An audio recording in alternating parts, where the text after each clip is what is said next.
भारतीय राजनीति के पहले नेताजी। कुश्ती के अखाड़े से यूपी की पॉलिटिक्स में मारी एंट्री। जब सीएम बनने पर गांव वालों ने खुशी से रख लिया था उपवास, कार सेवकों पर गोलियां चलवाई, सत्ता से धोया था हाथ, काशीराम से मिलाकर हाथ, दोबारा बनाई अपनी सरकार। गेस्ट हाउस कांड के बाद मायावती से हुआ सियासी बैर, जब बेटे और भाई में से एक का देना पड़ा साथ। परिवार के अंदरूनी कलह ने पहुंचाई गहरी ठेस। इस तरह दुनिया को अलविदा कह गए नेताजी। समाजवादी पार्टी के संरक्षक, पूर्व यूपी सीएम और देश के रक्षा मंत्री रहे मुलायम सिंह यादव का 82 साल की उम्र में मेदांता अस्पताल में निधन हो गया। उनके निधन से सियासी बिरादरी से लेकर आम जनता के बीच भारी शोक की लहर है। जब भी उत्तर प्रदेश की पॉलिटिक्स की बात की जाएगी, मुलायम सिंह यादव का अपना विशेष स्थान होगा। ऐसा क्यों है? इसके लिए आइए नजर डालते हैं नेताजी मुलायम सिंह यादव के अनोखे पॉलिटिकल सफर पर। पहलवानी करने वाले और फिर उसके बाद टीचिंग पेशे में आने वाले मुलायम सिंह ने जीवन में हर धूप छांव देखी है। कई दलों में रहे, कई बड़े नेताओं की शागिर्दी भी की, लेकिन उसके बाद अपना दल बनाया और यूपी पर 1-2 बार नहीं बल्कि 3 बार राज किया। जीवन की शुरुआत। मुलायम सिंह का जन्म 22 नवंबर 1939 को उत्तर प्रदेश के इटावा जिले के सैफई गांव में एक किसान परिवार में हुआ था। पिता सुघर सिंह और माता मूर्ति देवी उन्हें पहलवान बनाना चाहते थे, लेकिन मुलायम का मन शिक्षक बनने का था। ग्रेजुएशन के बाद मुलायम का ब्याह हो गया और ब्याह के बाद उन्होंने पहलवानी की दुनिया में कदम रखा। पहलवानी में अपने राजनीतिक गुरु चौधरी नत्थू सिंह को मैनपुरी में आयोजित एक कुश्ती प्रतियोगिता में प्रभावित करने के बाद उन्होंने 1967 में नत्थू सिंह के परंपरागत विधानसभा क्षेत्र जसवंत नगर से जीत हासिल कर अपना राजनीतिक सफर शुरू किया। तब उनकी कुश्ती देखकर उनके राजनीतिक गुरु नत्थू सिंह कहा करते थे, मुलायम किसी को भी चित कर सकता है। राजनीति में आने से पूर्व मुलायम सिंह यादव आगरा विश्वविद्यालय से राजनीति विज्ञान में एमए और बीटी करने के उपरांत इंटर कॉलेज में प्रवक्ता नियुक्त हुए, लेकिन सक्रिय राजनीति में रहते हुए नौकरी से त्याग पत्र दे दिया। राजनीति की शुरुआत। राजनीति के दांव पेच उन्होंने 60 के दशक में नत्थू सिंह, राम मनोहर लोहिया और चरण सिंह से सीखने शुरू किए। लोहिया जी उन्हें राजनीति में लेकर आए। वह लगातार प्रदेश के चुनाव में जीतते रहे और विधानसभा तो कभी विधान परिषद के सदस्य बनते रहे। उनकी पहली पार्टी अगर संयुक्त सोशलिस्ट पार्टी थी तो दूसरी पार्टी बनी चौधरी चरण सिंह के नेतृत्व वाली भारतीय क्रांति दल में वह 1968 में शामिल हुए। हालांकि चरण सिंह की पार्टी के साथ जब संयुक्त सोशलिस्ट पार्टी का विलय हुआ तो भारतीय लोकदल बन गया। ये मुलायम के सियासी पारी की तीसरी पार्टी बनी। मुलायम सिंह की पकड़ लगातार जमीनी तौर पर मजबूत हो रही थी। इमरजेंसी के बाद देश में सियासत का माहौल भी बदल गया। आपातकाल में मुलायम भी जेल में भेजे गए और जब सभी विपक्षी दलों ने मिलकर कांग्रेस का मुकाबला करने के लिए जनता पार्टी का गठन किया तो वे पार्टी के संगठन मंत्री बने। किसान और गांव की बैकग्राउंड उन्हें किसानों से भी जोड़ रही थी। शुरू में उन्हें यादव समाज का ही नेता माना जाता था, लेकिन आगे चलकर मुस्लिमों के पसंदीदा वो राम मंदिर आंदोलन के शुरुआती दिनों में बने। मुलायम सिंह जी का पहला विवाह मालती देवी के साथ हुआ था। उनके पुत्र अखिलेश यादव का जन्म 1 जुलाई 1973 को हुआ, लेकिन अखिलेश यादव के बाल्यकाल में ही मालती देवी का स्वर्गवास हो गया। उसके बाद मुलायम सिंह यादव ने दूसरा विवाह साधना गुप्ता के साथ किया, जिससे उन्हें प्रतीक यादव के रूप में दूसरे बेटे की प्राप्ति हुई। मुलायम सिंह यादव 80 के दशक में राजनीति के बेहद मुश्किल दौर से भी गुजरे। उन पर हमले हुए, साजिश रची गई, लेकिन हर बार उनके छोटे भाई शिवपाल सिंह यादव ने उन्हें बचाने में जान की बाजी भी लगा दी। इस वजह से शिवपाल यादव हमेशा उनके करीबी सियासी सलाहकार बने। बाद में इसी बिना पर चरण सिंह के निधन के बाद पार्टी टूटी और उसके एक धड़े की अगुवाई मुलायम सिंह करने लगे। सन 1989 में जनता दल सरकार में मुलायम सिंह यादव पहली बार यूपी के मुख्यमंत्री बने। उनके दोस्त तोताराम यादव उस माहौल को याद करते हुए बताते हैं कि जब मुख्यमंत्री बनने के बाद मुलायम सिंह पहली बार सैफई आए तो हर आदमी ने उन्हें फूलों का हार पहनाकर उनकी पूजा की थी। ऐसा माहौल था कि आंख खुशी से भीगी हुई थी और वो सफलता मुलायम की नहीं, पूरे गांव और प्रदेश की हो गई थी। सभी ने उनके लिए उपवास रखा था। 90 का दौर शुरू होते होते देश भर में मंडल कमंडल की लड़ाई शुरू हो गई।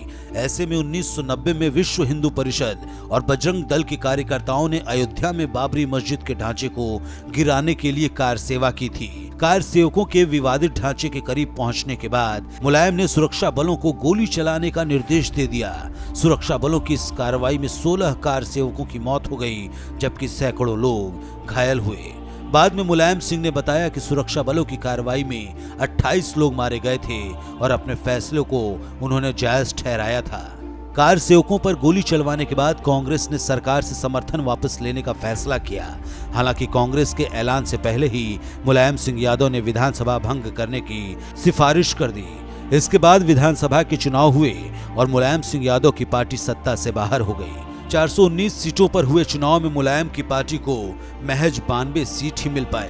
1992 में उन्होंने नई पार्टी बनाई, जिसे हम समाजवादी पार्टी के तौर पर जानते हैं, जिसका प्रतीक चिन्ह उन्होंने उसी साइकिल को बनाया जिस पर कभी उन्होंने खूब सवारी की।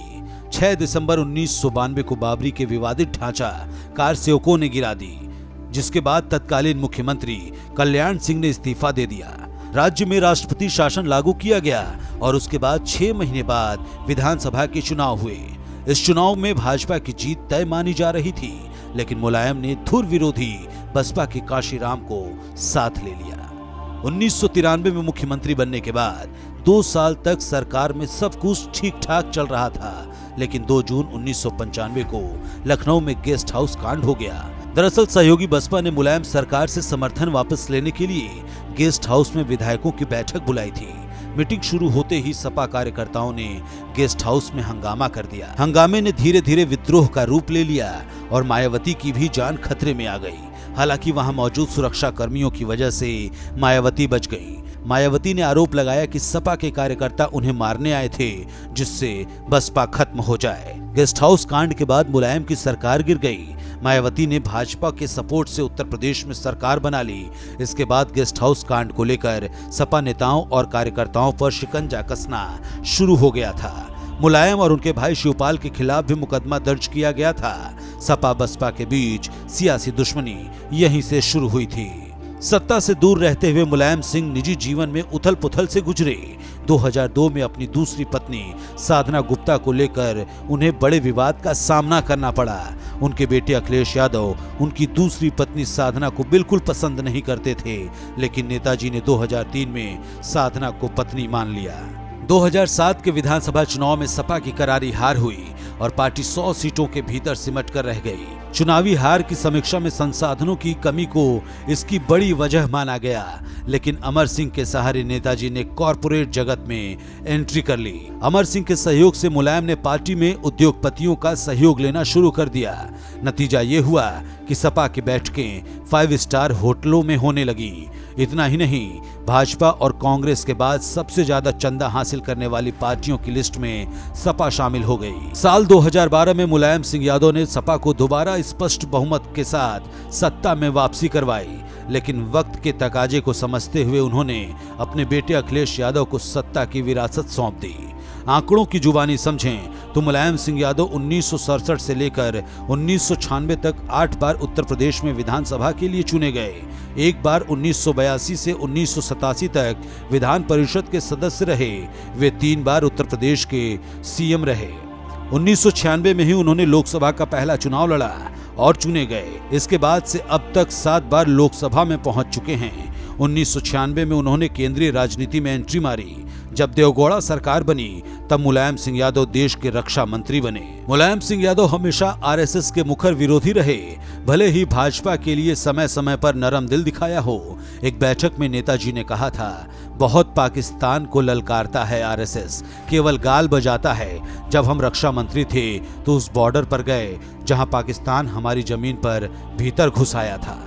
मैंने कहा, जवानों देखते क्या हो, मैं यहीं खड़ा हूं, जाओ और मार लो मैदान। जितनी जमीन पर पाकिस्तान घुसा था, मैंने उतनी ही पाकिस्तान की जमीन पर जवान घुसाकर झंडा गाड़ दिया। राजनीति में कोई बड़ा कदम बिना किसी हिचक के उठाने का अनोखा स्टाइल था नेताजी का। कभी हार न मानने वाले मुलायम सिंह को अपने पारिवारिक कलह के चलते हार माननी पड़ी। इस बार उनकी लड़ाई किसी पार्टी से नहीं अपने खुद के बेटे से थी, जिसमें उन्हें झुकना पड़ा। जनवरी 2017 में मुलायम सिंह के बेटे अखिलेश यादव ने एक नाटकीय अंदाज में अपने गुट के नेताओं की बैठक में अपने पिता मुलायम को सपा प्रमुख से संरक्षक पद पर विराजमान करके स्वयं को सपा प्रमुख घोषित कर दिया था, जिससे भतीजे अखिलेश और चाचा शिवपाल के बीच पार्टी पर कंट्रोल को लेकर जंग छिड़ गई।